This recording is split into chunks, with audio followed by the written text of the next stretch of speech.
Fala pessoal, sejam bem-vindos a mais um episódio do Fixa com a Gente, o oferecimento da Panificação Ferretti, certo? Que sempre está presente aqui conosco em todos os eventos que nós produzimos, certo? E a parceria aqui com a G3, ok? John, nosso convidado hoje, certo? É um cara que dispensa apresentação para quem é oriundo da antiga FAA, que era ali no Anchieta, certo? Doutor Marcondes Costa, foi meu coordenador, foi meu professor no curso de Direito. Então, para quem é oriundo da FAA. da FAA, dispensa apresentação. Professor, satisfação, muito prazer ter o senhor aqui, viu, com a gente. Fabrício, John, o prazer é nosso, né? A gente está acompanhando aí o sucesso do Fixa com a Gente, né? Então é uma satisfação, estarei aqui sempre que convocado, não tenha dúvida. Pois é, e hoje a gente vai falar sobre muita coisa aqui, John, sobre a trajetória do professor Marcondes, certo? Sim. A história dele, tanto no direito e agora, mais do que nunca, na política, né? Isso firmando os pés definitivamente. A primeira vez foi um teste, né? É verdade. Uma corrida teste. Agora tá aí, de fato, na corrida em busca de uma cadeira lá na Assembleia Legislativa de Alagoas, não é isso? Exato, Fabrício. A gente está se apresentando como pré-candidato, né? Nossas caminhadas, elas continuam, né? Infelizmente, o Instagram, a meta, né? Derrubou meu Instagram. Mas, de qualquer maneira, vamos deixar registrado, porque até o episódio ir ao ar, quem sabe a gente já conseguiu reverter essa situação aí do Instagram. Como é o arroba lá? É arroba Marcondes Costa L. L, pronto. Isso. Tá registrado. Siga lá o perfil, arroba Marcondes Costa L, certo? E tem muito conteúdo interessante e a inteligência aí esbanja a inteligência, certo? Não deixa nada a desejar, certo? É um conteúdo muito interessante. Professor, vamos contar um pouquinho a história do senhor. O senhor vem de onde? Eu nasci em São Miguel dos Campos, né? Minha mãe é de lá, minha família ainda hoje é de lá de São Miguel dos Campos, né? E meu pai, né, que foi professor desde muito jovem, deu aula no colégio municipal em São Miguel dos Campos, dava aula de francês, né? Olha aí. Meu pai é uma figuraça, né? A quem, obviamente, eu reputo, né, todas as referências, né, pela sua história de vida, pela luta que passou. Inclusive, no casamento com a minha mãe, porque imagine, naquela época, eu estou falando de 50 anos, 45 anos, né? Não, mais de 50 anos. Meu pai professor, 10 anos mais velho que minha mãe, a minha mãe com 15 anos. Meu pai pobre, negro professor, minha mãe loira, rica e filhinha de papai mesmo. Minha mãe com 15 anos tinha babá. Né? E aquela época era fugir, né? Aristocracia. Meu pai foge com a minha mãe na primeira noite, ela que tinha a cama, um conforto e tal. Ela, primeira noite não tinha dormido, dormiram na rodoviária. Repare só como são as coisas. E essa é a história dos meus pais. Eu estudei no Colégio São Miguel, em São Miguel, no Colégio Imaculada. Depois fui para o Grupo Carlos Lira, que é um excelente colégio. Sim. Né? Inclusive, minha base estudantil foi lá, fiz até a 5ª série. Com 10 anos eu vim a Maceió, né, e me estabeleci aqui, né, adoro Maceió, sem esquecer minhas raízes em São Miguel, né, das brincadeiras, do campo de futebol. E aqui a gente, né, inicia essa curta trajetória, mas com muita coisa, né? Tudo na minha vida foi muito cedo. Eu entrei na faculdade com 16 anos, me formei com 20, tinha acabado de completar 22, e com 22 anos eu já iniciei o magistério superior, né? Antes eu dava aula em cursinho, né? Antes mesmo de me formar, eu passo na OAB antes de colar grau e depois que eu colo o grau, 4 meses depois eu estava dando aula na faculdade no 10º período. De prática forense penal, imagine. Né? Praticamente para os formandos. Eu era o professor, tinha 22 anos, eu era o professor mais novo da turma. E 6 meses depois eu volto à minha casa acadêmica, né, que é o SESMAC, a convite, dei aula 7 anos no SESMAC, né, depois 1 ano na Maurício Nassau, e desde 2014 eu estou dando aula na pós-graduação da Unima, que era a antiga FITS, né, antiga UNIT, né. Na vida pública eu desempenhei alguns papéis, né, já fui diretor de centro de ressocialização, né, da UIJA, que era a antiga FEBEM. Já fui representante adjunto do governo de Alagoas em Brasília, já fui assessor especial, já fui secretário de Estado, coordenador ou corregedor-geral da Secretaria de Segurança Pública, já exerci um mandato no Conselho Estadual de Segurança Pública e por aí vai. Diretor administrativo financeiro do Cerveal. Dentro da OAB também, né? Prerrogativas. Isso, dentro né? da OAB, né, que é a minha casa, eu estive nesses locais, né? Mas eu sou advogado, né? E a minha casa, que eu jamais vou abandonar, inclusive tudo que eu defendi desde formado, né? Que são as prerrogativas de advocacia, né? Que na verdade não é um apanágio, não é uma vantagem, um privilégio, sim, é garantir a liberdade profissional dos advogados, né? Porque você garantindo a liberdade profissional, né, do advogado, você está garantindo o direito do judicionado, né? Porque o advogado ele bate as portas do judiciário, né, por interesse alheio, por interesse de terceiro. E como tem capacidade postulatória, ele fala pela parte. Então, impedir o trabalho do advogado ou da advocacia, né, é impedir o direito legítimo constitucional do cidadão, do judicionado, em bater as portas do judiciário. Exatamente, e exercer sua defesa Sim. ou sua manifestação atrás da busca do direito. Sim. Né? Agora, o senhor falou algumas coisas aí durante essa trajetória que são interessantes. A primeira coisa que me chamou a atenção foi o seguinte: percebam como o ensino público, na época, tinha francês, né? A disciplina de francês. Então, assim, como houve uma regressão, né? Uma diminuição da carga horária e da qualidade do ensino público, né? Porque, salvo engano, você optava ou latim ou o francês, né? Alguma coisa desse tipo. Mas como nós tínhamos uma cultura tão importante na educação e que isso foi caindo com o tempo, né?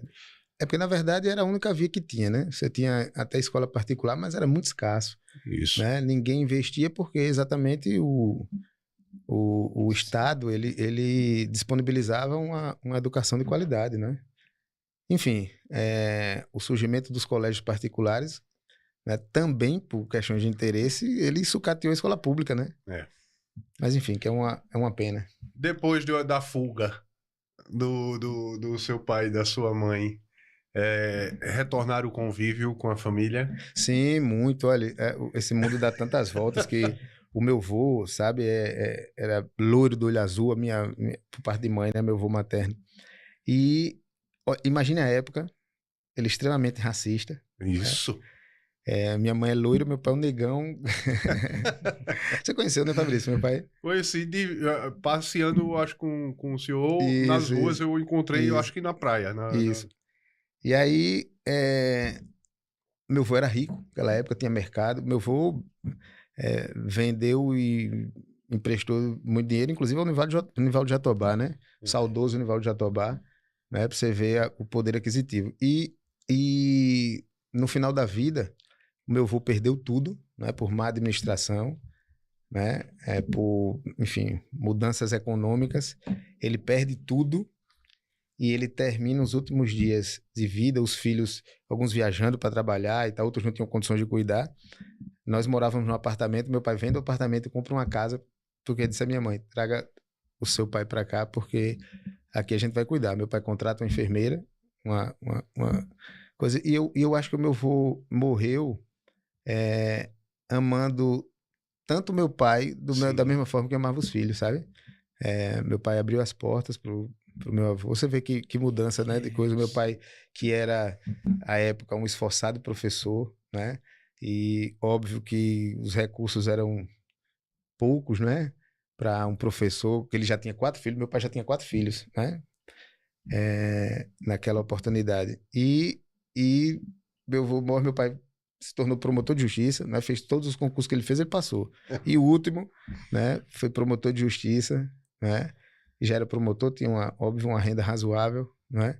E pôde, né, nos últimos dias de vida, proporcionar o acolhimento, o carinho, né, cuidado, né, do meu avô, daquele que tinha renegado na infância, com certa razão, não pelo racismo. Né? Não, racismo claro, mas a ignorância... É um exercício da ignorância. Mas assim, imagine, você tem uma filha com 15 anos, o professor, 20 e poucos anos, vamos esquecer a parte do racismo, já com 4 filhos, e foge para um pai. Hoje é complicado, imagina na época, né? É. Enfim, esse é um pedaço dessa história, né, que eu conheço bem, né, e que me guia em muitas atitudes que a gente toma na vida, né? Verdade. Bom demais. E a advocacia criminal? O que foi que ele fez você levar Olha, até a carreira? veja, eu na faculdade, eu estudava bastante. Eu sempre estagiei, por isso que eu fui convidado. Eu fui monitor de algumas disciplinas na faculdade, de penal, processo civil. Mas eu gostava de todas as disciplinas. Tanto é que a minha monografia, Fabrício, foi em processo civil. Fungibilidade das tutelas de urgência. Né? Isso. E nesse convite que eu recebi na FAA, um grande amigo, parceiro, né, que era o então coordenador do curso, né, ele me faz esse convite e disse agora, olha, Marcondes, é bom Conde? você... Hã? O Conde. Não, era o Denaci. O Denaci. Denaci. Deninho. Doutor Denaci. Né? Inclusive, mandar um abraço para ele, doutor Você Denaci. sabe quem é o Denaci, né? Lembro. Estudou, irmão da Aninha, que estudou lá no Madalena, Sofia. Ah, lembrei. Sim. Doutor Denaci. Sim. E aí, ele disse, olha, você tem que criar uma identidade profissional. E eu não sabia, mas não era assim, eu não sabia porque eu não sabia desse... Eu gostava de todas. É. Então, eu estudava todas. Tinham 2 disciplinas que eu não gostava, que era, a época era direito tributário. Já sabia, dificilmente. Direito tributário e comercial, que hoje é empresarial, né? Mas o resto eu gostava de todas as disciplinas. Eu me interessava, eu pesquisava. E para criar essa identidade, a primeira turma que eu peguei foi prática forense penal. Né? Então, como eu gostava também de penal, né, a gente direcionou isso. Eu entro no SESMAC dando aula de introdução ao estudo do direito, mas no 3º semestre eu já comecei a dar aula de penal 2, né, que é a teoria da pena. E aí fui, depois de prática também, depois de processo penal lá. E hoje, inclusive, estou na pós-graduação da Unima, né, em ciências criminais, também dentro dessa vertente. Diga-se de passagem que 2 matérias que eu acho que são apaixonantes no período de faculdade, uma delas, todo mundo se apaixona pelo direito penal, né? E no meu caso em particular, o direito constitucional. Sim. Direito constitucional é os remédios constitucionais, tudo aquilo é fascinante. Direito constitucional que irradia todas as disciplinas, né? Exatamente. Mas veja, para responder com mais propriedade de uma tua pergunta, eu costumo dizer que o direito em si, ele me tornou uma pessoa melhor. Eu, durante o colégio, eu gostava muito de matemática, física e química. Nem meu filho, Marcondes Júnior, que está ali. Medalhista. O medalhista nacional em matemática. E eu gostava muito. Eu quis fazer direito, porque meu pai era promotor de justiça, e eu dizia, eu quero fazer isso. E para ser promotor de justiça, eu precisava fazer direito, né? Então, eu confesso que nos primeiros períodos eu sentia uma falta de fazer um cálculo, né? De resolver aquela equação. Só que depois, quando eu compreendi o sentido do direito, né, eu percebi que o que eu gostava era do desafio. Porque uma equação, ela pode ser gigantesca do tamanho dessa mesa. Se a resposta for 1, ela vai ser 1 aqui no Japão, em qualquer canto. O direito não. O direito, ele comporta 2 posições completamente antagônicas entre si e ambas estarem fundamentadas, ou seja, corretas. Né? O que prevalece aí é o poder de convencimento, de persuasão. Então, isso se torna muito mais difícil, porque você estudar só uma corrente, você fica limitado. Então, você tem que pesquisar outros, até para dizer porque aquela está errada. Sem dúvida. Então, isso me estimulou muito. Né? Eu comecei a compreender, porque é que eu disse que me tornou uma pessoa melhor. Eu comecei a compreender mais as outras pessoas. Não que um crime justifique, né? Se justifique. Alguns até sim, né? Mas não que o crime justifique, mas quando uma pessoa sã, ela comete um delito, você começa a se perguntar, por que ela fez isso? Né? Foi algum resquício da infância, foi criação, foi uma atitude impulsiva, né, que faz parte também da personalidade. E eu comecei a compreender mais, a tentar entender por que uma pessoa faz isso, não só no crime, mas a pessoa aparentemente tirou uma brincadeira sutil e a outra já ficou naquela inquietude e tal, e você tem que compreender por que ela agiu assim, né? Então, eu acho que o direito, ele me ensinou a ser mais compreensivo com as pessoas. O senhor Se poderia assim pode dizer até que criou mais empatia Mas empatia pelas também, pessoas, né? Muito bom. Tem uma música que é do Zeca Pagodinho que ele diz: ninguém pode imaginar o que não viveu. Isso. E às vezes a gente julga o outro sem ter passado as agruras que aquela pessoa passou, né? Perfeito. Então, às vezes se colocar no lugar, né? É fundamental. Isso sem sombra de dúvida, o curso de direito me ajudou bastante. Muito E isso bom. fez com que o senhor compreendesse hoje uma visão de mundo diferente do que o senhor tem, por exemplo, ter mais empatia por alguém que seja do viés político de direita, alguma coisa desse tipo? Olha, na verdade, eu sempre tive. Porque a gente tá vivendo um clima muito polarizado já há algum tempo, né? A minha criação, meu pai cresceu no lado vulnerável, né? Sim. Então, olha, negro, pobre, nascido em 1949, imagine. Professor, que né? sempre foi uma categoria, infelizmente. Exatamente. E aí o meu pai, eu costumo dizer que ele mudou o próprio destino, porque o destino dele era para ser mais um preto pobre, né? Isso. Ele mudou o destino dele pelo estudo. E não foi fácil. Meu pai não tinha energia elétrica em casa, ele ia estudar na praça, né? Na luz do poste. E meu pai literalmente passou fome, né? E às vezes os vizinhos ajudavam e tal. Então meu pai sempre esteve do lado vulnerável. E ele me ensinou, né? Muito das coisas para dizer, olha, veja aquelas pessoas que para muitos estão invisibilizadas ou são invisíveis, né? Mas se você dá uma boa noite ao dono do prédio, dê o porteiro também, Sim. né? E me ensinou, sobretudo, que não era normal, né? Alguém não ter o que comer. Enfim, então, sobre a política, essa minha visão eu já tinha, e eu sempre na academia, na faculdade, a gente organizava grêmios, debates políticos. Eu lembro que eu fiz um debate com um amigo, ele na época, ele era Fernando Henrique, eu era Lula. E aí a gente organizou um negócio para dizer, diga porque você é Fernando Henrique, eu vou dizer porque eu sou Lula e tal. Isso na faculdade, eu tinha 17, 18 anos. É uma experiência que a gente sempre teve, porque nós sempre tivemos divergências de posições, de ideias, né? Mas ficava no campo das ideias.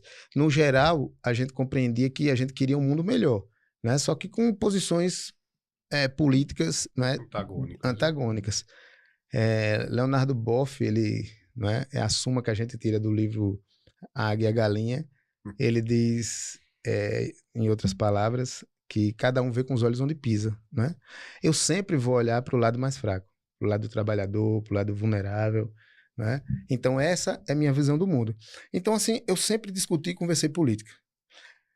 O que é que eu não sento à mesa? Fabrício e John, eu não vou discutir com um cara que é racista. Sim. Não tem conversa com esse cidadão. Inadmissível. Eu não vou discutir e sentar à mesa com um cara que é homofóbico. Claro. Eu não vou sentar à mesa e discutir com um cara que é machista ao extremo, né? Porque não há que subjuga a mulher, isso, né? Que subjuga a mulher. Sim. Então, para mim, isso não tem diálogo. Não tem diálogo. No dúvida. campo das ideias, eu tenho qualquer conversa e qualquer discussão. Agora, para essas pessoas que, na verdade, são criminosas, né? Sim. Que, como eu disse e repito, que é o exercício da ignorância, né? O racismo, a homofobia, o sexismo, né? Enfim, eles já enquadrados, inclusive, como tipo penal. Para essas pessoas eu não penso. Aqueles, por exemplo, que defendem a abolição do Estado de Direito, né? A ruptura institucional, com esse eu não sento. Não tem diálogo com esse cidadão, né? Eu penso, e eu sempre tive essas discussões, como era bom, eu fico pensando em discutir Lula e Fernando Henrique, Lula e Serra e Alckmin, né? Até Aécio, né? Nós tínhamos uma discussão, às vezes acalorada, mas dentro do campo democrático. Né? Quando a gente ultrapassa isso aí, é esse cidadão que eu não sento, porque não vai ter diálogo. Né?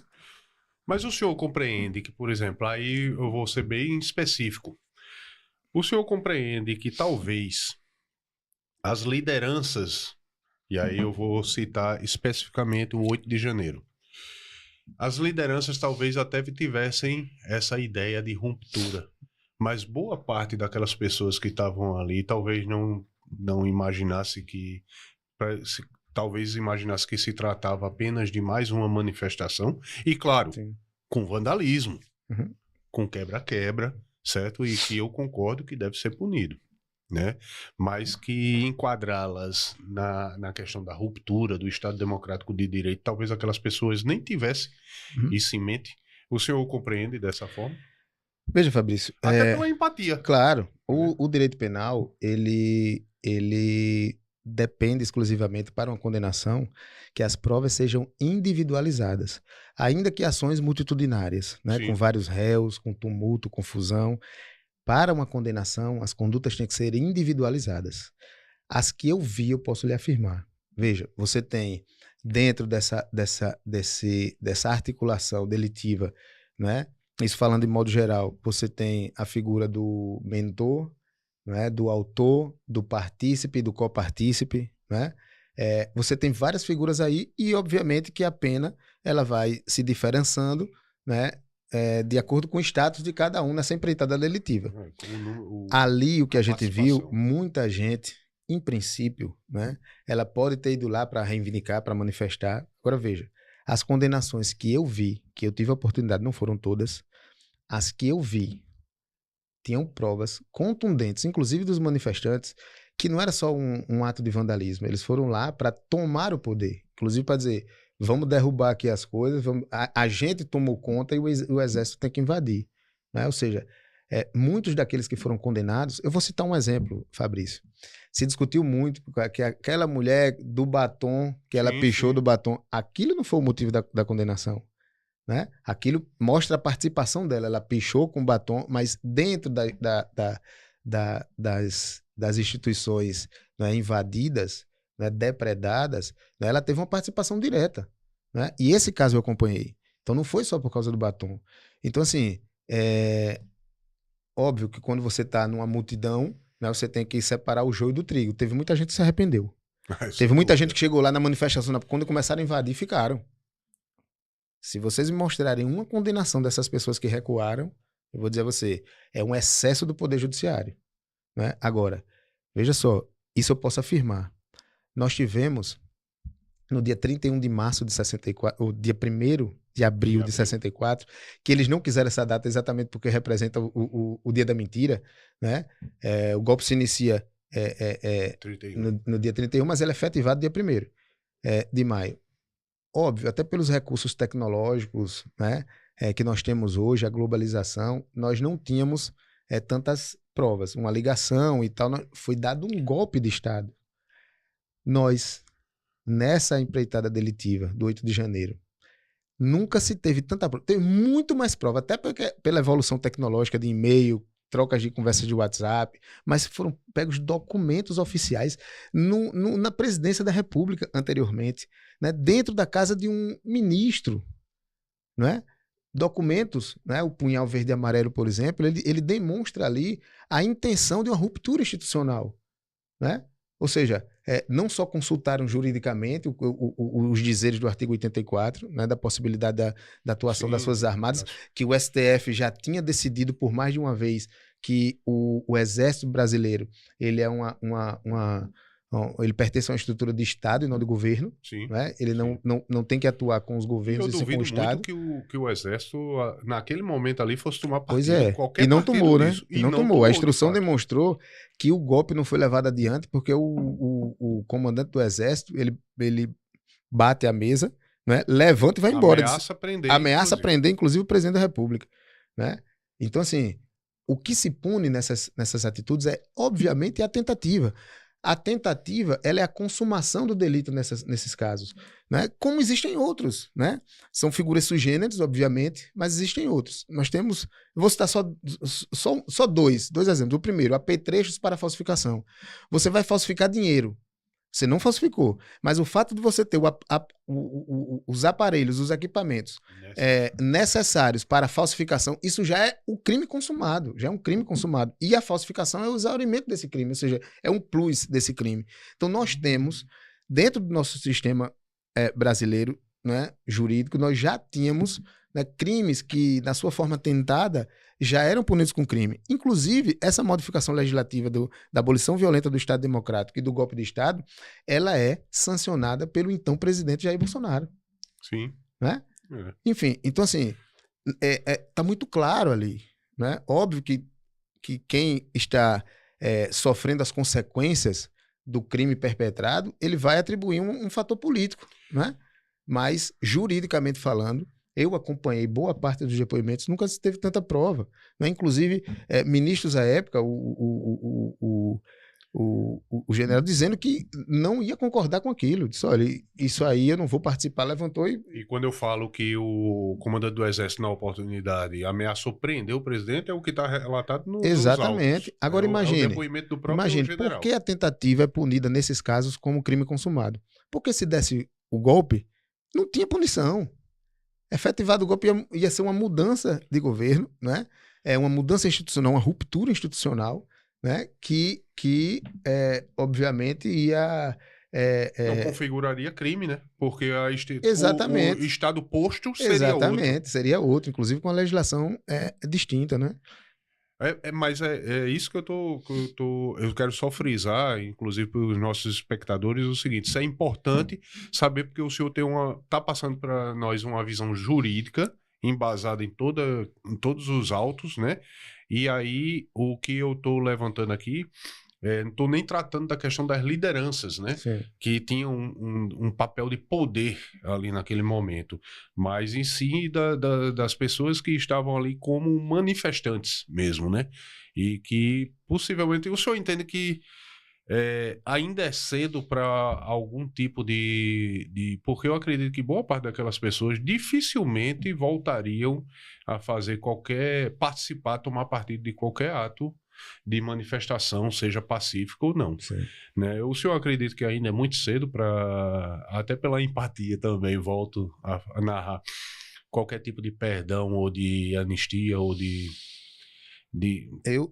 Eu acredito. Aí não é só a análise jurídica. E eu não estou falando das lideranças. Até agora eu não me manifestei politicamente sobre o caso. Né? Certo. Assim foi uma análise jurídica. Claro. Mas veja, é o crime mais grave, né, que nós temos no nosso ordenamento jurídico. É a ruptura do Estado de Direito. Né? Ou seja, enfim, acredito eu, e aí uma posição política, que se nós anistiássemos, né, ou comutássemos as penas, ou diminuíssemos as penas, seria um incentivo para outras ações parecidas. Né? Porque a gente já tinha consolidado uma jurisprudência. O cara foi condenado a 17 anos, mas ele só vai cumprir 2. Né? Então, se isso acontecesse de novo, até conseguir. A ideia é não estimular novos fatos como os que aconteceram. Né? Então, assim, Fabrício, aí é uma posição política de verdade. Né? Repito, eu não conheço. Se você conhecer, me mande que eu tenho o prazer de analisar. Eu não conheço ninguém que dentro da sua sentença disse, olha, a pessoa estava lá na manifestação, começou quebra-quebra, ela não entrou, então foi embora. Não conheço. E foi presa, né? E foi presa. Eu não conheço. Eu conheço o processo das pessoas que invadiram, quebraram, foram pegos lá dentro, inclusive enfrentaram a polícia. Né? E repito, as condutas elas devem ser individualizadas. Não é porque alguns bateram na polícia, coisa na polícia, que todos vão pagar. Mas eles estão aí numa ação multitudinária, né? Uma ação criminosa daquelas pessoas que de fato invadiram, depredaram, né? Participação ativa. Participação ativa. Repito, eu teria muita empatia, e aí eu diria, olha, na verdade não é empatia, não é anistia, essas pessoas não poderiam ser condenadas. Se a pessoa chegou lá nesse intuito, com ânimos de manifestação, eu quis manifestar que é legítimo. Claro. É legítimo. A manifestação na porta do Congresso, uma manifestação pacífica, tá pedindo, eu vou passar aqui o dia todo com cartaz e tal, chamando a atenção das pessoas. Se ela fosse condenada, seria um erro grave do Poder Judiciário. Um erro grave, que erros acontecem, né? Seria um erro grave. Agora, anistiar determinadas pessoas nesse intuito é completamente diferente. Né? É completamente diferente. Eu acho que é um estímulo, né, para que outras atitudes, não agora, mas daqui a 2 anos, 5 anos, 10 anos, essas pessoas possam tentar de forma muito mais organizada, muito mais concatenada e conseguir romper, né, o Estado de Direito. Não, isso só para não perder o conteúdo, viu, John? Aí eu só estender um pouquinho mais. Isso a gente chama de economia do crime, né? Por exemplo, quando o indivíduo, infrator, criminoso, certo? Ele percebe que o que ele tem a ganhar é maior do Sim, que o que ele tem a perder com a exatamente. pena, incentiva. Mas esse discurso, hoje, o senhor foi do PDT e hoje está no PT. Sim. O discurso da esquerda, de uma forma geral, não é justamente sempre contra o aumento de pena? Hum. Dos criminosos contumazes, né? Do tipo assim, homicidas, os estupradores e etc, e etc, etc, né? Nós temos vários projetos aí e a gente sempre vê a bancada da esquerda votando contra o aumento de pena. E aí eu concordo quando se diz o seguinte, cadeia não ressocializa, Uhum. né? Mas nesse caso específico não está duas Não, afirmações distintas, não? eu vou lhe explicar por quê, Fabrício. Veja, é, isso não é só o pessoal da esquerda. Eu, por exemplo, me baseio em pesquisas nacionais, internacionais. A gente se baseia na literatura, né, para dizer o seguinte: o recrudescimento da norma por si só, ela não acaba com a conduta delitiva. Isso não acaba. Eu vou dar um exemplo para vocês. No Texas, por exemplo, em 1952, instituiu-se a pena de morte. É. Acabou, voltou a pena de morte para os chamados crimes capitais, né? Crimes em primeiro grau, como eles chamam lá. Aqui seria o crime premeditado, doloso, né? É. Para determinados delitos, né? Se instituiu a pena de morte. E durante os 2 primeiros anos houve um aumento daqueles mesmos crimes. Pena de morte. Então, veja, o recrudescimento da norma por si só não resolve. O que resolve, muitas vezes, é você investir em uma polícia mais eficiente, em perícia criminal, em inteligência. Eu vou Inteligência, explicar sim. a vocês por quê. Porque o que estimula o delito é a quase certeza de não ser pego. Não é nem a pena. Não é a pena. Então, veja só, eu vou dar um exemplo a vocês. O cidadão que vai furtar, que vai roubar, e eu não falo nem só em crimes contra o patrimônio, que vai matar alguém, que é um crime contra a vida, não é? Na maioria das vezes, ela faz para não ser pego. Ela usa mesmo, ela acredita que não vai ser pego. Eu vou fazer isso porque eu não vou ser pego. Ele vai traficar drogas. É tudo na surdina. Ele não quer ser pego. Se o cidadão diz, olha, se eu cometer um tráfico de drogas, se eu matar alguém, com certeza, é 98% de chance de eu ser pego. Eu tenho certeza que isso seria o maior freio inibitório do que simplesmente recrudescer a norma penal. Então, baseado nesses estudos, a gente entende que não resolve. A redução da maioridade penal, por exemplo, Que está que está em em evidência, evidência né? agora, né? Agora no Congresso Nacional, veja, o que é que a gente entende? Não é que um adolescente de 16, 17 anos ele não entenda o que ele está fazendo. Ele entende. Ele não tem, segundo a psicologia e o direito, ele se utiliza de ciências auxiliares, como a medicina, para dizer quando nasce, já há vida, né, que é a partir da Sim. concepção. Ele usa a psicologia, a psiquiatria forense, para dizer que nesse período, né, dos 12 aos 17 anos, o cidadão está com a mente em formação. Ele sabe que é errado, mas ele não tem a exata noção da consequência do seu ato. Então, veja, se você chegar com uma criança de 2 anos e ela ficar mexendo aqui na televisão, você, epa, ela vai tirar a mão, vai dizer, eu tô sabendo que eu tô fazendo uma coisa errada. Mas ela não tem a exata noção de que essa televisão pode cair em cima dela, que ela pode levar um choque Sim. e tal. Mutatis mutandis, é só para dar esse exemplo. Então, a redução da maioridade penal, primeiro, ela não resolve o problema, é a primeira coisa. Segundo, Fabrício, e os números dizem isso, né? Aqui as informações que a gente traz, obviamente, tem que ter integridade argumentativa, que é em números. O Anuário Brasileiro de Segurança Pública, por exemplo, ele traz uma série de fatores que chamam atenção. Por exemplo, eu costumo dizer que ninguém mata e aí eu vou dizer aqui para os telespectadores, ninguém mata um homem hétero e branco por ele ser homem hétero e branco. Ninguém mata. Mata porque é num assalto, é numa briga de rua e tal, né? Agora, mata o negro muitas vezes pela cor e pelo estereótipo, pelo racismo estrutural, principalmente nas periferias. Mata o homossexual pela sua orientação sexual, não é? Mata a mulher muitas vezes por subjugar por um patriarcado ferrenho, né, que vem lá de trás, que a mulher tem que ser propriedade do homem. Como assim acabou um casamento? Ela quer acabar o casamento. Como assim ela quer trabalhar? Ela quer seguir a vida? Ela quer ter outro homem? Como se aquela vida dependesse da vida dele. Então, essas pessoas extremamente vulneráveis que estão no mapa da violência, né, que não é porque foi um assalto, foi uma... Não. É pela sua própria condição, né? Essas pessoas elas merecem um tratamento especial, né? E aí sim, incutir essas pessoas em determinados delitos, como crimes hediondos e tal, como racismo, hoje homofobia é equiparada ao racismo, Sim. né? Sim. Isso sim protege, porque antes, imagina, você sofreu um racismo, o cara ria, chegava na delegacia, assinava um papel e ia embora. Ou seja, era completamente desproporcional ao agravo da conduta, né? Então, assim, para esse tipo de conduta que a gente precisa, e é isso que a gente vem trabalhando, para que aqueles crimes, alguns deles que eram de menor potencial ofensivo, ou seja, não cabia nem prisão em flagrante, né, que ele se tornasse um crime mais grave para que a pessoa fosse proporcional, uma conduta de extrema reprovabilidade com uma pena ínfima, não é? São situações completamente diferentes. Então, assim, por exemplo, hoje nós temos para os homicídios qualificados, que são equiparados a hediondos, por exemplo, a pena máxima é de 40 anos. Saiu de 30, né, abstratamente combinada, para 40. Me diga onde existe qualquer documento formal que diga que houve uma redução do homicídio qualificado por causa disso.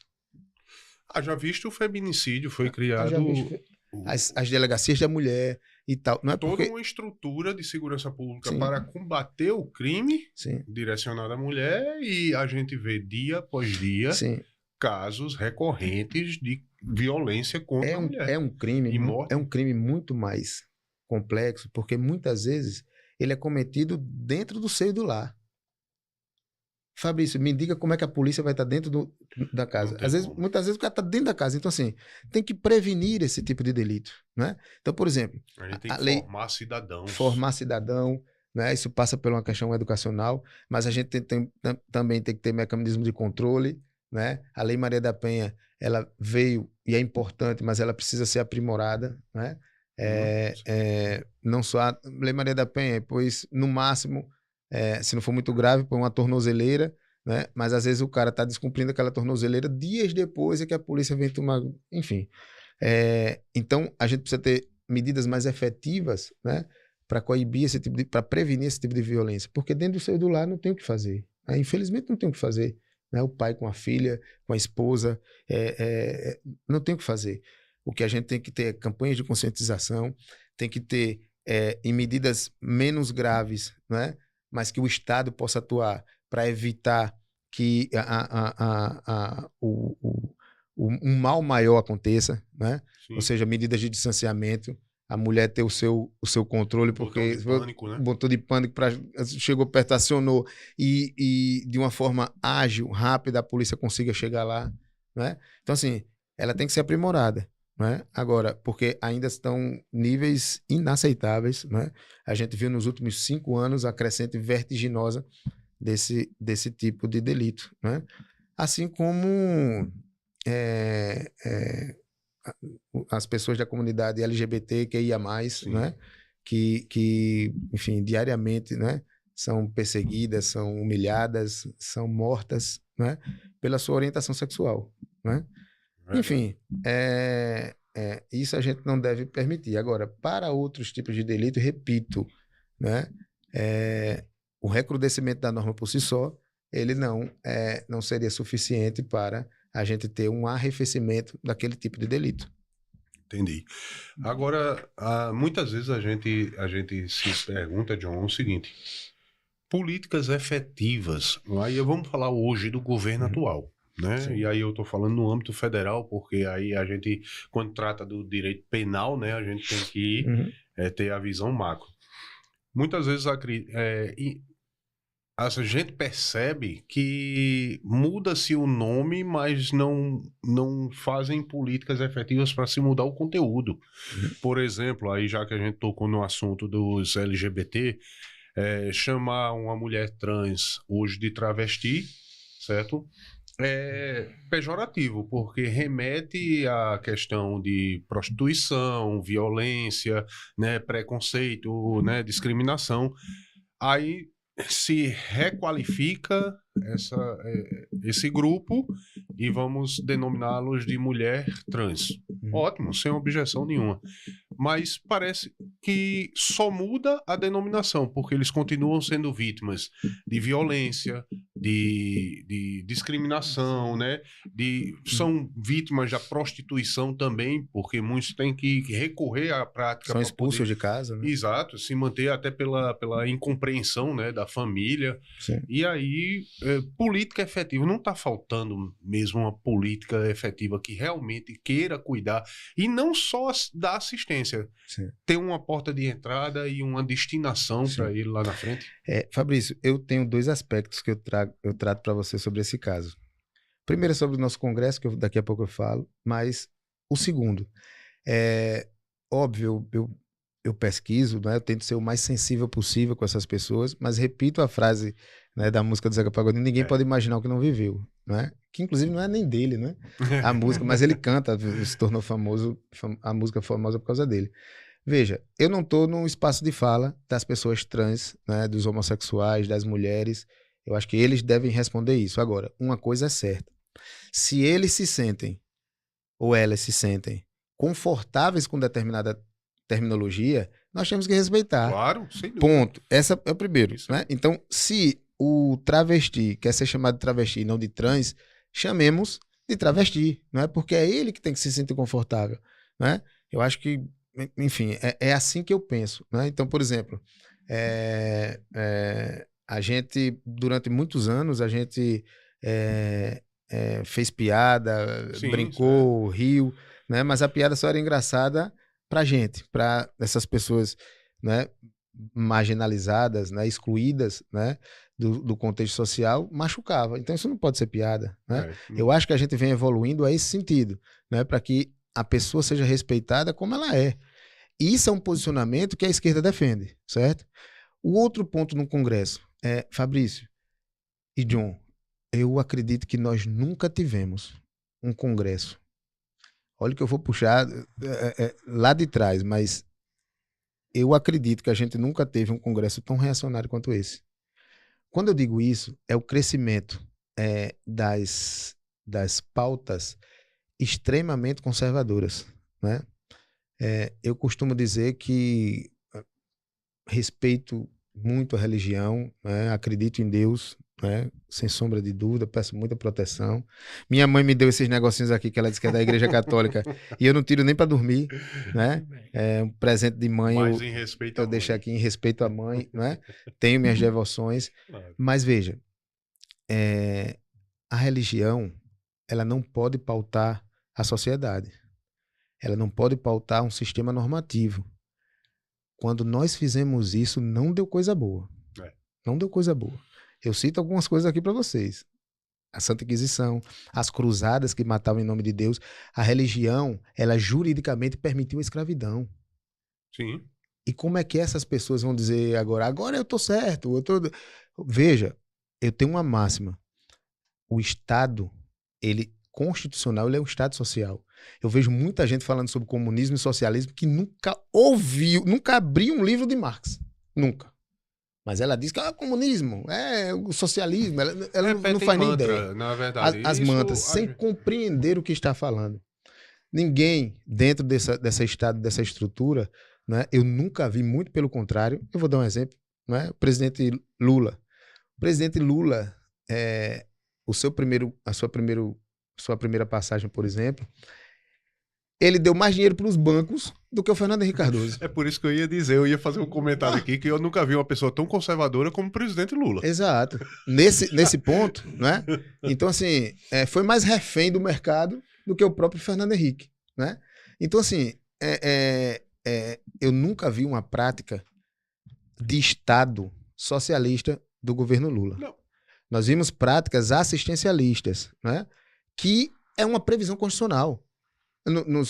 No introito da Constituição nós temos uma premissa fundamental do Estado brasileiro, a erradicação da pobreza. Sim, tá lá E o Estado... no início. Exato, e o Estado tem essa obrigação de atender os vulneráveis, né? E é essa mesma Constituição que é a nossa grande mãe, né, jurídica, que diz que é direito do cidadão a saúde, o lazer, a moradia, né? Então, programas sociais de baixa renda para que essas pessoas tenham acesso, como Minha Casa Minha Vida, Bolsa Família. Então, ela está prevista na Constituição, ela está determinada pela Constituição, porque, repito, não é normal alguém não ter o que comer. E é o Estado brasileiro, né, que tem que assistir essas pessoas. Você faz, mas como? O cara vai ficar vagabundo e tal? Não, meu irmão, o cara tá passando fome. Isso é uma medida paliativa? Porque se todo mundo tiver seu trabalho, uma qualificação e tal, ele não vai precisar desse assistencialismo, né? Que inclusive está sendo replicado no mundo, inclusive em países berço do capitalismo, né? Então, veja, o Estado brasileiro, ele tem a sua função social, né? Função social na propriedade, né, que ela deve atingir. Propriedade é um ente privado. Você vê, a gente está puxando muito para o direito, mas tem a ver com o assunto que a gente está falando. Claro. A primeira Constituição a que nós temos conhecimento é a Constituição Inglesa de 1215. E lá se primou por um tríodo que era vida, liberdade e propriedade. Veja, a burguesia não esqueceu. Praticamente igualou vida e liberdade com propriedade, né, que a gente tem até hoje. Até hoje, a propriedade privada, ela é constitucionalmente garantida, mas ela tem que atender a sua função social, né? Então, assim, o Estado, ele tem que atender as pessoas. E por que as pessoas, né? Eu costumo dizer a burguesia, né? Muito tempo eu chamava elite, mas elite dá uma ideia de que são pessoas que estão no estado superior, né? E não é isso, mas as pessoas que têm dinheiro, digamos assim, né? O mercado, as grandes instituições, elas não acham interessante, por exemplo, Secretaria de Saúde, Secretaria de Esporte e Lazer, de Cultura. Por quê? Porque ela pega o filho e bota numa escolinha para jogar futebol, para jogar tênis, para jogar beat. Ela tem acesso privado. Essas secretarias de assistência social, elas atendem as pessoas que estão em grau de vulnerabilidade, né, para que você possa fomentar novos talentos, para extirpá-las ou diminuir, ou aumentar a dificuldade para que elas se tornem vítimas presas fáceis do tráfico, né? Estimulando as suas potencialidades. Enfim, então, aquelas mesmas pessoas que defendem com unhas e dentes, que são contra o aborto, depois que a criança nasce é por própria sorte, porque as medidas assistencialistas que o governo dá para que ela possa subsistir com o mínimo de dignidade são atacadas por essa mesma burguesia. Já notaram? Então essa hipocrisia não é problema a gente meu. Não tem. Lembrando, Fabrício, meu pai passou muita fome, então, mas desde que eu nasci ele é promotor de justiça. Eu nunca passei dificuldade, nunca estudei no colégio público, nunca tive... nada, não entrei pro ProUni, na faculdade por cota, nunca, né? Eu sempre estudei em colégio privado e diga-se de passagem, um dos melhores colégios do estado, mas a gente precisa pensar de forma coletiva e não só o que me interessa. Tentamos aprovar aqui, né? E foi aprovada a reforma tributária, que fizeram uma coxa de retalhos. Falam muito que os Estados Unidos é o berço do capitalismo, é o exemplo e tal. Eu queria que copiasse o sistema tributário norte-americano. Já perceberam? Lá o rico paga imposto. Aqui o cidadão compra um Uber para rodar de Uber, ele paga IPVA e tal, do mesmo jeito que o rico paga. Do mesmo jeito. Agora, o cidadão compra um iate de 14 milhões, ele não paga um IPVA, uma aeronave. O cara compra um jatinho, irmão, e ele não paga. O cara que compra um Saltinha para ir para trabalhar de Uber, para levar o sustento, ele paga o imposto. É razoável isso? Tem gente que vive de renda. O cara tem 50 milhões aplicados. E essas grandes fortunas que eu falo, não é aquele cidadão que tem uma poupançazinha ali guardada, que tem 200, 300 mil, né, que é para uma necessidade e tal. Não é isso. Eu tô falando de pessoas que não precisam mais pro resto da vida trabalhar. Não, que tem 1 milhão. O cara faz um investimento, né, de 30 milhões, 50 milhões ele tem lá, ele não precisa mais produzir nada para o seu estado, nada. Ele vai viver de renda, né? Ou seja, o juro, então quanto pior tiver o sistema financeiro, ele vai ajudar. Ou agora, a Selic alta. A Selic alta, um investimento pequeno como um CDC, ele está dando 1%, porque a Selic está alta. Então, quem é rentista, quanto mais o caos tiver, pior. Ele vai querer dar assistência para o povo e tal? Não. São essas pessoas que não pagam imposto, né? O cara pega, traz dinheiro, ou bota dinheiro para fora, ou traz dinheiro, milhões de reais, transforma milhões de reais em dólares e não paga imposto, como deveria. E aí tentou-se fazer isso aqui. Quem foi que barrou, Francisco? Foi a esquerda? Não foi. Reduz a esquerda, projeto de campanha cumprido pelo governo Lula, isentar quem ganha até 5 mil reais, que era uma tabela que há mais de 10 anos não era atualizada.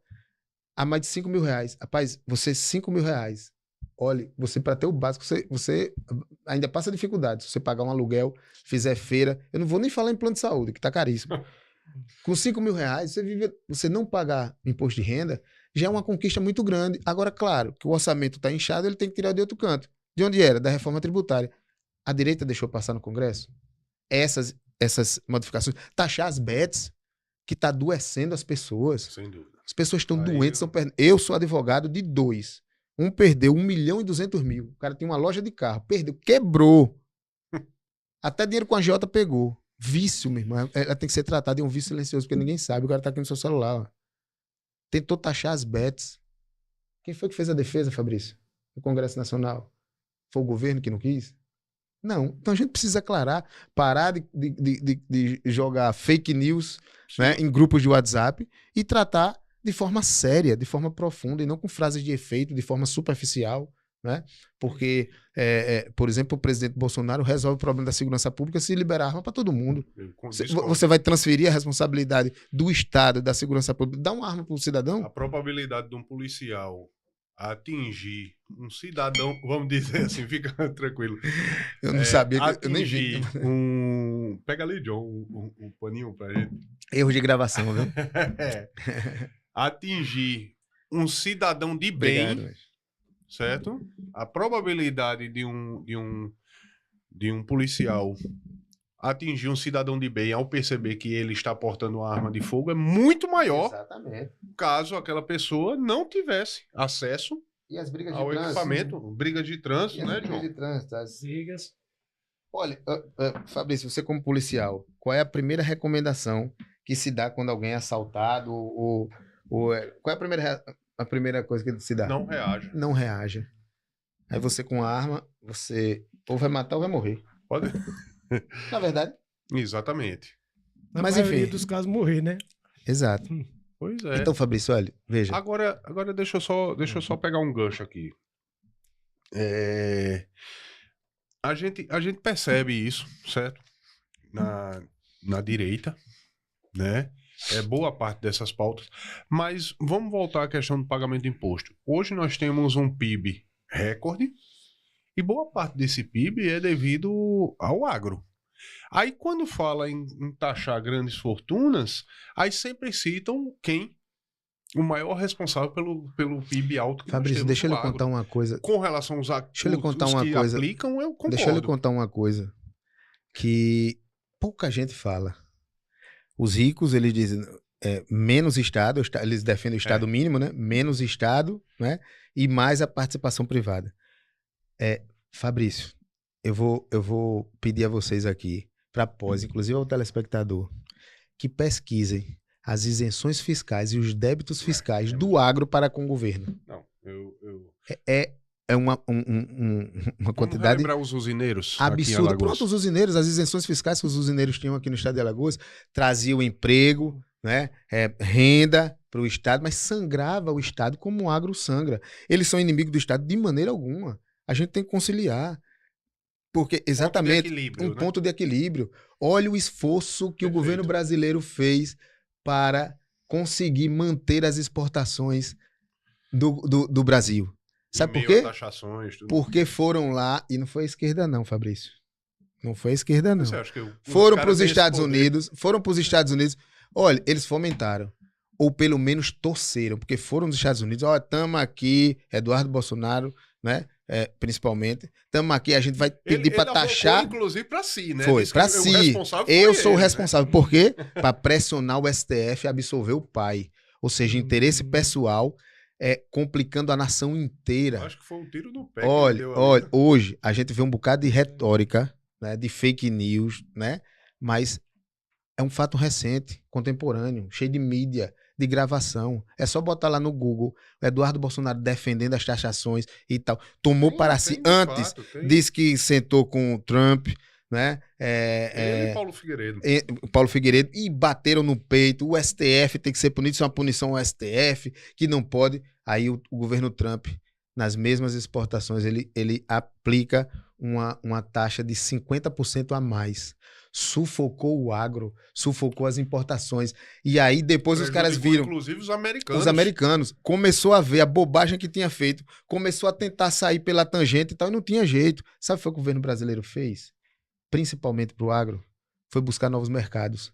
Foi para a China, fechou 64 bilhões de investimento, conseguiu trazer novas rotas, inclusive com o Oriente Médio, né, para equilibrar. E o prejuízo, né, 2 meses depois, foi mínimo para o governo brasileiro, porque o Brasil saiu daqui e foi buscar novos mercados. Nem brigou, né, para reduzir nem taxa. Brigou. Foi brigar até que o Trump reviu a decisão, voltou atrás, porque de laranja lá tava custando uma fortuna. Nós somos uma soberania, né? A gente tem que acabar com essa vassalagem, bater continência para a bandeira norte-americana, né? Que fala tanto, é a grande democracia porque tem uma Constituição centenária. Os Estados Unidos participaram de todas as rupturas institucionais dos últimos anos, todas. A CIA, os Estados Unidos, todas, sob pretexto de quê? Terrorismo, não sei o quê, foram lá para roubar as potencialidades do país, né? As últimas aqui que a gente vê, Venezuela, o México, por exemplo, tá em perigo, Canadá, né? Mesmo a ONU, organismos internacionais dizendo aqui não tem. O Congresso norte-americano não foi consultado. Ele é o delegado do mundo, ele que diz o que é certo, o que é errado. Nós temos que defender a nossa soberania. E nesse ponto o presidente Lula foi irretorquível. Não se curvou, foi buscar novos mercados, respondeu à altura, sempre na diplomacia, né? Sempre num discurso veemente, mas respeitoso, dizendo que tem que respeitar o Brasil, que não é uma republiqueta, né? E foi isso que nós fizemos. Nós não batemos continência, nem fomos lá com canequinho pedir arrego aos Estados Unidos, não. A gente foi abrir novos mercados e digo, o desespero norte-americano, inclusive agora, né, com o Irã, é a escassez de matéria-prima e petróleo. Eles sabem que hoje a China já tomou conta dos mercados. Ela mesma tem uma das maiores reservas. Exatamente, tomou conta do mercado e os Estados Unidos estão querendo dizer assim, eu sou a maior potência do mundo e tal, que possivelmente nos próximos anos não será mais, porque também a dívida norte-americana, a dívida pública norte-americana é maior do que o PIB. Que inclusive, quando a gente fala da questão da paridade aqui, entre o PIB e a dívida que o Brasil possui, que já está praticamente 100%, sim. Os Estados Unidos já está vivendo nesse limite há um bom tempo. Sim, né? Exatamente. E boa parte desses investimentos é material bélico, né? Olha o investimento em material bélico que é anualmente, né? Aplicado, né? Aplicado pelos defesa, Estados Unidos. Né? Exatamente. Lá e para fomentar outras guerras, né? Enfim. Agora, eu cito mais uma vez o que eu citei no início aqui, Platão, né, John? Apenas os mortos verão o fim da guerra, né? Que Platão diz, porque a guerra é a instituição mais antiga e mas olha, num país... De tempos em tempos a gente tem esses... Num mundo globalizado, né, que deveria ser civilizado, é inadmissível que a gente chegue nesse ponto. Sim. Né? Nós temos guerras comerciais, nós temos a possibilidade de sanções comerciais, né? Hoje a guerra existente no mundo é basicamente religiosa, né? Eu digo a guerra, exceto a da Ucrânia com a Rússia, que aí é questão territorial mesmo, né? Uhum. Mas Irã e Israel, alguma coisa desse tipo, eu acho que tá muito voltado para a Olha, questão religiosa também, né? Olha, eu discordo, Fabrício. Eu acho que Você acha a que tem... questão é Claro, sempre tem ou economia... é econômico, é poder, né? Você vê, o pessoal fala muito da guerra entre Israel e Palestina. Não tem guerra, irmão. Tem um massacre. Não tem nem condições. Imagine você pegar um soldado, um policial, com uma submetralhadora, uma pistola, uma faca, né? Uma coisa para lutar com um cidadão com pedaço de pau. Maguinho, baixinho com pedaço de pau. Tem como? Não tem. Mas aquela invasão à rave não demonstrou isso, Mas que aí o é que cara tava tá. com um pedaço de Não, pau mas veja aí. só. É óbvio que isso aqui foi uma metáfora. Claro. A única possibilidade de atingir foi daquele jeito, de forma sorrateira, né? Eram poucos homens, por volta de E pessoas 200, que não estavam envolvidas que nas não Forças estavam envolvidos. Armadas. Aquilo é uma barbárie. Olha, ninguém defende o Talibã. Ninguém vai defender, né? Grupo Grupos terrorista. extremistas, grupos terroristas. Ninguém. Foi uma barbárie, pegou muita gente e matou muita gente inocente, né? Que estava ali. Ninguém defende. Agora, acabar com o Estado da Palestina é a mesma coisa que dizer, Fabrício, que tem tráfico de drogas no clima bom e alguém dizer, vou jogar uma bomba em Alagoas para acabar com Alagoas porque tem terrorismo ou tem tráfico de drogas no clima bom. Vamos acabar com o tráfico. Joga uma Gente bomba. inocente morrendo. Muita. Olha, a perspectiva é que mataram mais de 80 mil crianças. Bombardearam colégios, hospitais. É um erro. Hoje, com a tecnologia, com drone, com a precisão absurda, né? Prédios residenciais não acabaram com o Talibã. Agora, é um massacre aquilo ali. Né? E quando eu digo um policial fortemente armado e um pedaço de pau, eu quero dizer que, com relação ao Estado, né? A Palestina jamais tinha condições de competir de forma bélica com Israel. E aí, John? Vamos falar de outra guerra rapidinho. Sim, Marcondes Costa foi candidato já a vereador, isso. né, pelo PDT. Vamos entrar agora Na guerra nos política. projetos. Vamos Nos para projetos da falar. E política. agora é pré-candidato. Vou deixar o resto com você. Bem, John, pois é. Em 2024, eu senti que tinha que ser candidato a vereador. Sem estrutura, sem cargo comissionado, sem apadrinhamento político, né?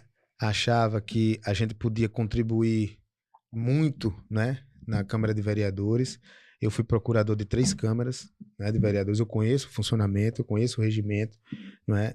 Eu sabia o que ia fazer lá, né? Mas óbvio que as estruturas montadas, né, elas não prestigiam, né, aquelas pessoas que vão discutir ideias, né, e não vantagens. Então a gente teve uma luta muito grande. Eu sabia que era isso, né? E se você me perguntar, Marcos, você se arrependeu? De maneira alguma. Não, foi experiência, né? Faria tudo de novo. Fizemos uma campanha linda, discutimos projetos, encontramos com segmentos, né? Lidamos diretamente com as comunidades, lá aquelas pessoas que não estão nos cartões postais da cidade de Maceió, Sim. né? Que são excluídas da sociedade de consumo.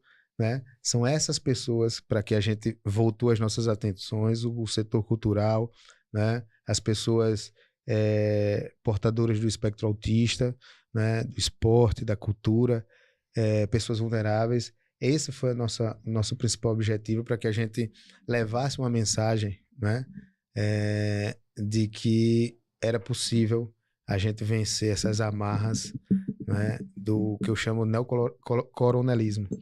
Porque antes o coronelismo era pela força, hoje é pelo poder aquisitivo, pelo poder financeiro, né?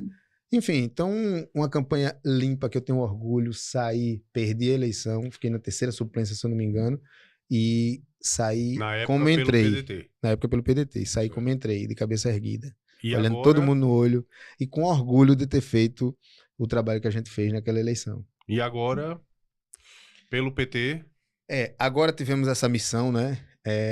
Ardilosa, né? Claro que a gente está pensando 2026, 2028, né? Da gente fazer um trabalho também massificando as nossas ideias, as nossas propostas, né?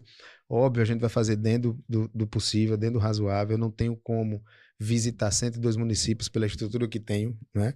Mas a gente vai visitar todas as regiões, né? Com pessoas que nós já temos contato, né? Para que a gente possa levar uma mensagem de que é possível ter alguém que, de fato, brigue, né, pelo que realmente importa e não fique fazendo recorte do WhatsApp para jogar no Instagram, para viralizar, para ganhar like, né? Medidas que efetivamente resolvam ou ajudem a resolver boa parte dos problemas da população. Eu acho que o que a gente está precisando, professor, é justamente isso. É mais proposta e menos corte viral, Sim. certo? De briga com A, com B, com esquerda ou com direita. Nós chegamos ao cúmulo de ser mais importante para muitos políticos aparecer xingando um outro candidato do que dizer, estou aqui para um projeto, para o setor cultural, como nós fizemos fizemos na eleição 2024 e vamos fazer agora, só que a nível de estado em 2028. Eu chamei alguns representantes do setor cultural, eu criei um projeto de lei que estava pronto, eu assinei, reconheci minha firma em cartório, ou seja, registrei em cartório para dizer isso é um compromisso meu e entreguei. Um dos pontos desse projeto, né, que era para beneficiar o setor cultural local, era o seguinte, olha, a Prefeitura de Maceió e agora o governo do estado, ele pode trazer artista de fora, né? Pode. Agora, se ele trouxer um artista de fora, ele tem que gastar, um exemplo, ele traz um artista de fora de 1 milhão, ele tem que gastar no mínimo 500 mil com um artista local, para o mesmo evento. Eu tenho São João, gastei 10 milhões com artistas de fora. Ele tem que gastar 5 milhões com artistas locais para o mesmo evento. Ou seja, é vinculativo. Porque você contrata um Wesley Safadão por 1.200.000 reais e quer pagar 2 mil a um artista local. Sabe? Ao Coco de Roda, aos Folguedos, né? Enfim, então assim, é uma desproporção absurda, né? E aí a gente tenta corrigir, né, pelo menos essa discussão. Eu não sou contra a show de maneira alguma. Não, mas que a gente gosto. Oportunidade forró, de fomentar eu vou dançar um forrozinho até umas horas, que nem diz agora essa história. É muito bom, mas a gente tem que ter responsabilidade. Sim. Né? Com dinheiro público. Né? Se tiver condição, contrato de 1.200.000. Agora você tem que contratar artista local, porque ele está aqui diariamente. E tal. Exatamente. Isso é uma boa ideia. Professor, nosso tempo chegou ao fim. E aí, eu gostaria de saber do senhor só um detalhezinho, bem objetivo. Até iniciada a corrida eleitoral, o candidato pode vir aqui pela legislação eleitoral? Pode Depois, vir aqui? Nos 45 dias, não. Não, né? Não. Pronto. Tratar então, sobre isso, não. Mas nós voltaremos em outras oportunidades. Era isso que eu queria dizer, porque a gente quer tratar mais especificamente dos projetos do senhor. Ah, excelente. Certo? Pode ser antes da corrida eleitoral. Exatamente. A gente vai assumir esse compromisso aqui de trazer o senhor, quem sabe até com algum outro candidato que seja para a chapa federal. Excelente. Né? E que a gente possa apresentar. E eu quero dizer a vocês, os espectadores, que a porta do Fixa com a gente está aberta, certo? Não é para um segmento específico, não.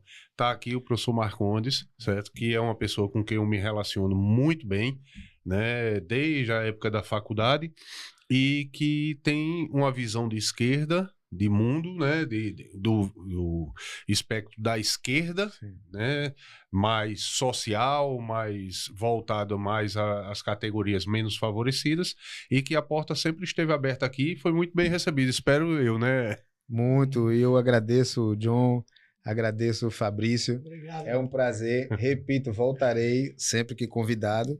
Não é dizer isso, que se você também esqueça os estereótipos que criaram, mas se você também é a favor do trabalhador, se você defende uma educação de qualidade, se você é partidário de que nós precisamos corrigir um erro histórico, né, com Bolsa Família, com as cotas assistenciais, né, uma saúde pública que você, de fato, invista, que hoje a moda é pegar o dinheiro público e mandar para instituto, para fazer nos institutos e não para saúde pública, né? Porque no instituto você ganha o seu nome. Irmão, eu tenho uma coisa para lhe dizer. Se você concorda com isso, você também é de esquerda. Tá joia? Vamos embora. Muito obrigado. Professor, muito obrigado. Viu? Vamos para frente e o compromisso está assumido. O retorno do senhor aqui para a gente tratar das propostas efetivamente. Ok? Vamos embora. Valeu. Valeu. Um abraço para vocês. Fique com Deus. Um abraço.